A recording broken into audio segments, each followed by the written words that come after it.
So, ganyan lang kasimple pero napakaganda. Minimalist lang yung wallet mo. So, yun yung pinaka gusto ko dito. Ganda. Tapos dito, pwede mo siyang lagyan ng cards mo. Tapos, ano siya ha, di magnetic na din yung lock niya. Tapos, easy lang din yung zipper.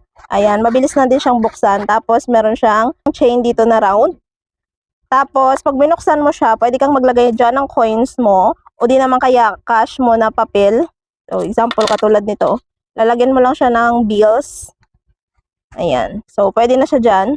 Tapos, mga cards. So, pwede din dito yung coins. Tapos, ang cards and bills and papers dito sa loob. I have brown color. Ayan. So, dito naman, ito kasi kay RJ Chingo to na wallet. Ito yung akin. So, dito naman, dito ako naglalagay ng coins.